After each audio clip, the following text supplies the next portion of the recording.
Hey, what's shaking soldiers? Today, I want to share a little bit of I'm going to call it a love story because we were introduced less than a week ago. Matter of fact, last Sunday in Ihihik, and it was love at first sight. And I was already prepared to be going to San Miguel de Allende that Monday. So I decided that I was going to have her tag along with us. And some of my fears were, I don't want to get separated. I don't want to get separated. And, the trip was beautiful. I don't know if you all have ever rode the ETN bus, but it is the Cadillac of travel. The seats are so big and plush and comfortable. It's better than any car. It's better than any airplane. If you would like to travel around in Mexico, I really encourage you to get on the ETN buses. And there are some other luxury lines, but my first experience has been with the ETN, and it was amazing. So back to the story. We get to San Miguel, and I need to hail a cab so that I can get to the wonderful Casa Elm, which we did. And got a cab only about maybe 15 minutes away from the bus station. And about an hour later in the evening, I started thinking, I said, where is she? I haven't seen her since we got here. And so I said, oh my God, I think we got separated in the cab. And so I looked through the house and looked through my things. She's nowhere to be found. And so I asked for the assistance of our wonderful host, Michelle Wedderburn, and she has a list of individuals that she uses when it comes to travel, taxis. And I got the name of somebody and had them take me back to the bus station. And when I get there, I'm looking for the gentleman who may have, who dropped us off. I asked the other bus drivers. Of course, they asked me, did you get his name? Did you get the license plate? Did you get the number of the cab? No, no, no. Lesson learned. When traveling either via cab or Didi or Uber, wherever you may be, it's a good idea to take a snapshot of the core that you are traveling in for instances like this. So the gentleman outside said, okay, well, we record everything. So go into the office and see if they can pull up the video. And so, of course, there was nobody in the office. They were at lunch. And so we decided to just, kind of check out that city. Since we're downtown Central, let's check out things. And so we did that and then went back to the bus station and asked the gentleman if he could pull up the footage to see what cab we got in so that we can contact that gentleman to get my sombrero back.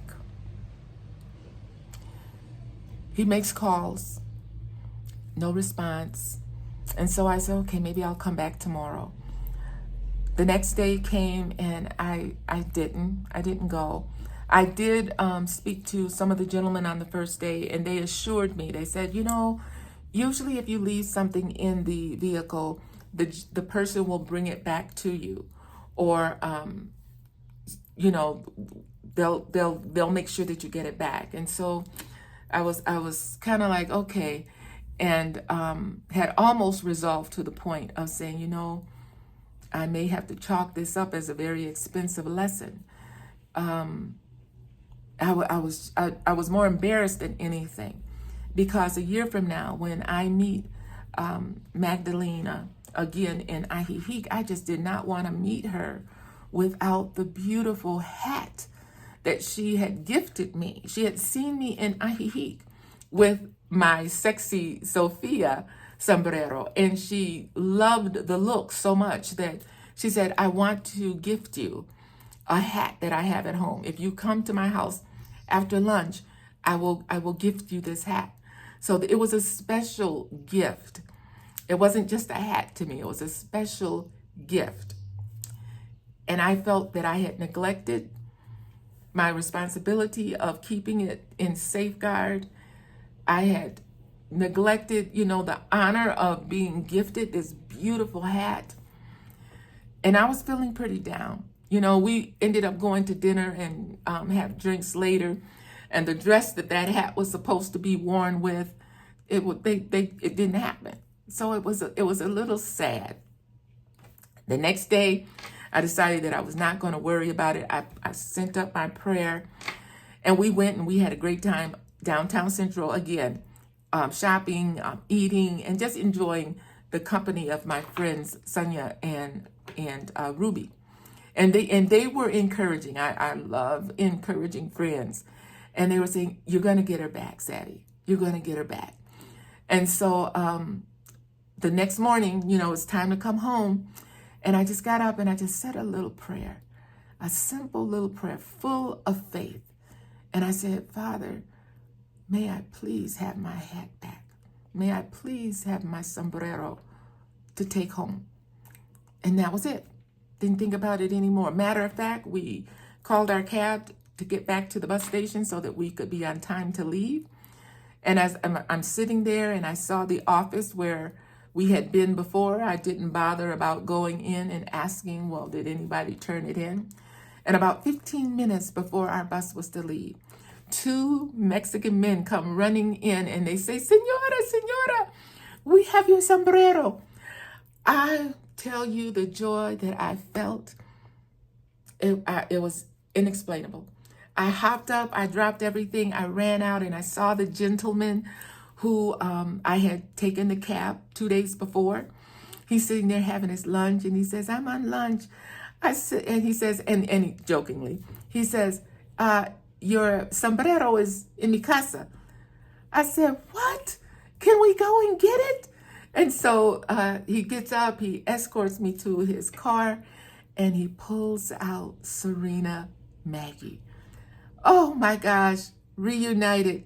I was so happy. I gave him kisses. I gave him some pesos just to show my appreciation and gratitude. It was just a hat. But in that moment, I was grateful. My daddy took care of me. He was not going to let me go home without something that was important to me. And I tell this story because oftentimes we live in fear. And like I said, I was fearful of bringing her because I was afraid that I was going to lose her or leave her or something. And what I feared the most ended up happening. So the way our mindset will impact circumstances in our life. It impacts your total behavior and disposition. So we have to be mindful. I have to be mindful. I'm preaching to the choir, I'm sure, but I'm preaching to myself. We have to be mindful and intentionally living the life that we want to live. So let me introduce you to Serena Maggie.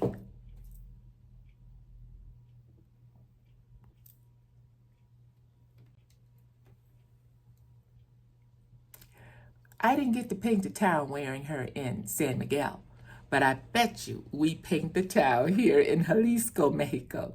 Until next time, be well, live free, and prosper.